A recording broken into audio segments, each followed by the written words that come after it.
যে শেখ মুজিবুর রহমানের এই যে 15 আগস্টে তার সপরিবারে নিহত হওয়ার ঘটনায় কোনো রকম কোনো আনুষ্ঠানিকতা করা যাবে না, এটা একটা আইন করে। এই আইন নিয়ে বিতর্ক হতে পারে, কিন্তু আপনি যখন আইনের ভিত্তিতে করবেন তখন অন্তত বলতে পারবেন যে আপনি আইন ফলো। শেখ হাসিনার বিরুদ্ধে দাঁড়িয়ে তাকে লড়াই করে পরাজিত করেছি কারণ আমরা চেয়েছি বাংলাদেশ একটা নিয়মতান্ত্রিকতার মধ্যে যাবে, আইনের মধ্যে যাবে, এবং আমি পছন্দ করি না এমন কিছু যদি কেউ আইন না ভেঙে করে ওটার সাথে টলারেন্স আমার থাকতে হবে। প্রধান উপদেষ্টার প্রেস সচিব শফিকুল আলম তিনি বলেছেন, বর্তমানে আওয়ামী লীগের কার্যক্রম নিষিদ্ধ রয়েছে। 15ই আগস্ট শেখ মুজিবুর রহমানের হত্যাকাণ্ড হয়েছে, এটি দুঃখজনক, তবে এই দিনটি অগাস্টের অন্য 31 দিনের মতোই। কেউ ধানমন্ডিতে বা কোথাও কর্মসূচি করতে গেলে তাদের বিরুদ্ধে আইন অনুযায়ী ব্যবস্থা নেওয়া হবে।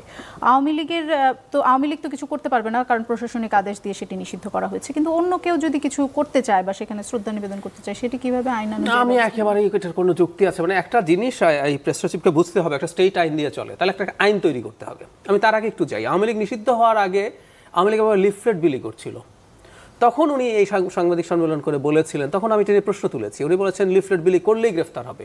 মাই কোয়েশ্চেন ওয়াজ কেন গ্রেফতার হবে? যেমন এখন আওয়ামী লীগের কর্মসূচি নিয়ে যে আইন হয়েছে সন্ত্রাস দমন আইনে যোগ করে এখন আপনি বলতে পারেন। সো 15ই আগস্টে কেউ যদি করে, বা আওয়ামী লীগ না অন্য কেউ, আমি আপনার সাথে একমত যে অন্য কেউ যদি করে, অন্য কোনো জায়গায় যদি করে, এটা পালন করা যাবে না, এটা বলাটা অত্যন্ত স্বৈরতান্ত্রিক মন্তব্য হয়। এটা নিয়ে কোনো রকম আমরা তো টলারেন্সের কথা বলছি, এই বক্তব্য কি সেটির সাথে যায় না? একদমই যায় না, একদমই যায় না। এবং আবারও বলছি, প্রেস সচিবের বুঝতে হবে একটা স্টেট আইন এবং বিধিবিধান প্রয়োজন, একটা আইন তৈরি করেন, একটা অর্ডিন্যান্স তৈরি করতে বেশি সময় লাগে না। যে শেখ মুজিবুর রহমানের এই যে 15 আগস্টে তার সপরিবারে নিহত হওয়ার ঘটনায় কোনো রকম কোনো আনুষ্ঠানিকতা করা যাবে না, এটা একটা আইন করে। এই আইন নিয়ে বিতর্ক হতে পারে, কিন্তু আপনি যখন আইনের ভিত্তিতে করবেন তখন অন্তত বলতে পারবেন যে আপনি আইন ফলো করেছেন। যেমন ধরুন বিশেষ ক্ষমতা আইন, এটা নিয়ে সমালোচনা আছে, কিন্তু আপনি যখন বিশেষ ক্ষমতা আইনেও কাউকে গ্রেফতার করছেন, আপনি অন্তত কোর্টকে বলতে পারেন আমি একটা আইন ফলো করে কাজটা করেছি, ওটা সমালোচনা আছে। তো ঠিক একইভাবে আপনি একটা আইন টাইন করে এগুলো করেন। এইভাবে জবরদস্তি করে যদি বলা হয় যে এটি কেউ পালন করতে পারবে না, সেটির ফলাফল কি হবে? খুব খারাপ হবে। বাংলাদেশকে নিয়ে আমরা যখন এই ধরনের কাজ করতে যাব তখন আলটিমেটলি যেটা দাঁড়াবে আমাদের মেসেজ যাওয়া, আমরা তো শেখ হাসিনার বিরুদ্ধে দাঁড়িয়ে তাকে লড়াই করে পরাজিত করেছি কারণ আমরা চেয়েছি বাংলাদেশ একটা নিয়মতান্ত্রিকতার মধ্যে যাবে, আইনের মধ্যে যাবে, এবং আমি পছন্দ করি না এমন কিছু যদি কেউ আইন না ভেঙে করে ওটার সাথে টলারেন্স আমার থাকতে হবে। আপনাকে 5ই আগস্টের আগ পর্যন্ত যখন আপনি আমাদের অনুষ্ঠানে আসতেন বা যে কোনো টকশোতেই যেতেন, আপনি যদি নিচের কমেন্টগুলো, আমি জানি না কখনো পড়েছেন কিনা, যদি পড়েন তাহলে দেখবেন যে সেখানে আপনাকে একজন সাহসী বক্তা হিসেবে এবং সরকারের বিরুদ্ধে সরকারের সমালোচনা করার জন্য মানুষ খুব সাধুবাদ দিত আপনাকে। কিন্তু এখন সম্প্রতি দেখা গেছে যে আপনার সাথে যদি বিএনপির আরেকজন নেতা থাকে, তাহলে অনেক সময় আমাদের কমেন্টে শুনতে হয় যে বিএনপির থেকে আমরা দুজনকে কেন ডেকেছি। আপনার কি মনে হয় যে কেন হঠাৎ করে এই অবস্থার পরিবর্তন হলো? খুবই ইন্টারেস্টিং প্রশ্ন, এটা আমি নিজেও খেয়াল করেছি, আমি আমার ব্যক্তিগত চ্যানেলের কমেন্টেও এটা খেয়াল করেছি। এটা সঠিক, তারা যেভাবে বলছেন। কেন এটা হলো, মানে ধরুন আমি একজন অ্যানালিস্ট, কিন্তু আমার আবার অ্যাক্টিভিস্টও, আমি আমার একটা পলিটিক্যাল ইডিওলজি আমি একদম স্পষ্টভাবে ঘোষণা করেছি।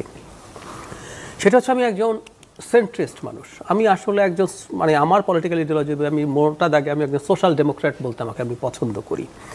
এখন যেটা দাঁড়িয়েছে বাংলাদেশে বা পৃথিবীর কোনোখানে, আইডেন্টিটি পলিটিক্সের বিরুদ্ধে আমার খুব শক্ত অবস্থান আছে। সেটা হিন্দুত্ববাদী পলিটিক্স যদি হয় সেটা, আমি ভারতের বিজেপির রাজনীতির বিরুদ্ধে খুব কঠোর কথা বলেছি। শুধু সেটা না, এক্সক্লুশন করে এরকম আইডেন্টিটি, যেমন বাঙালি জাতীয়তাবাদ, এটাও কিন্তু এক্সক্লুড করে, কারণ আমাদের এই মাটির সবাই বাঙালি না।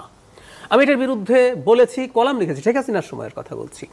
তো যখন আমি এই স্পষ্ট অবস্থানটা জানিয়েছি, তখন যেটা দাঁড়ালো, বাংলাদেশে এই মুহূর্তে বিরোধী যে রাজনীতিটা প্রধানতম হয়ে উঠছে সেটা কিন্তু একটা আইডেন্টিটি পলিটিক্স, ধর্মভিত্তিক আইডেন্টিটিকে দিয়ে তারা রাজনীতি করার চেষ্টা করছেন। আমি নাম যদি বলি, জামায়াতে ইসলামী আছে, ইসলামী আন্দোলন আছে, তার সাথে আরও কিছু দল।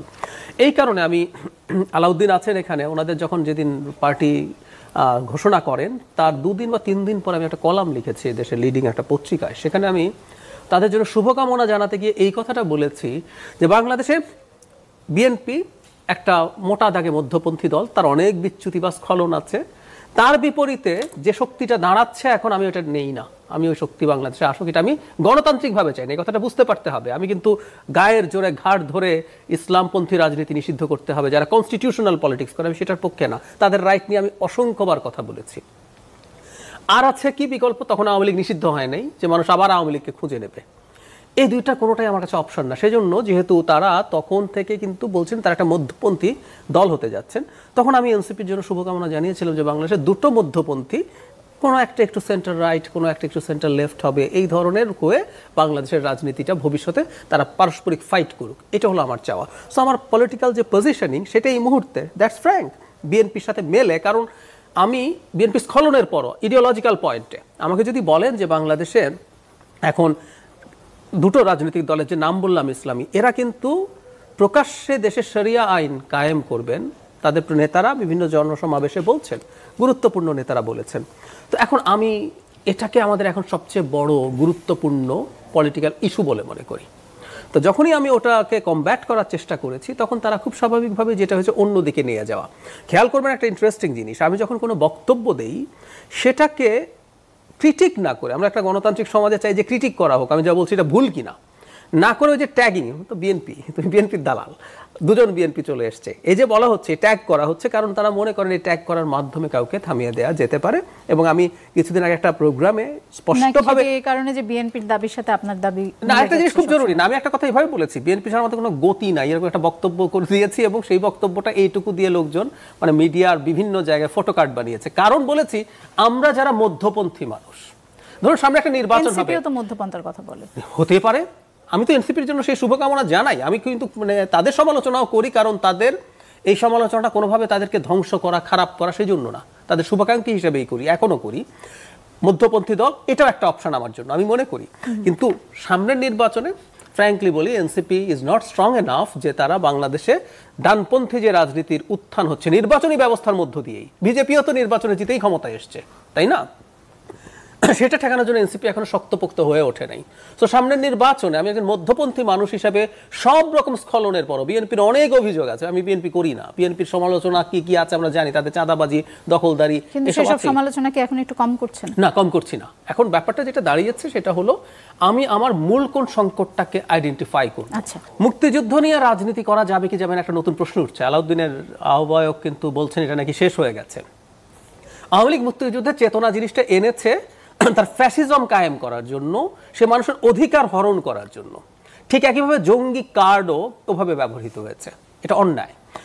ডানপন্থা বলি বা কনস্টিটিউশনাল, মানে আমি কনস্টিটিউশনাল, আমি অন্য যারা ফার রাইট আছে, হিজবুত তাহরির আমি নাম বলছি, ও তো রাজনীতি করার রাইট আছে বলেই আমি মনে করি না।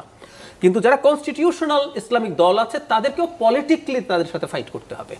পৃথিবীতে কোনোদিনও এই দলগুলোকে, যদি আমার অন্য একটা আর্গুমেন্ট আছে, আপনার এই চ্যানেলে অন্য একটা প্রোগ্রামে এসে আমি আলাপ করেছি, কেউ যদি শরিয়া আইন কায়েম করবে বলে, আর একটু স্পষ্টও তাদেরকে করতে হবে, তাহলেও তারা আমাদের এক্সিস্টিং সিস্টেমে রাজনীতি করতে পারে কিনা। তো ওটাও আওয়ামী লীগের মতো না, হাসিনার মতো করে না, এটা পলিটিক্যালি এটাকে ফাইট করতে হবে, জনগণকে কনসাস করে তুলতে হবে যে কেন আসলে এটা তোমার জন্য কল্যাণকর না।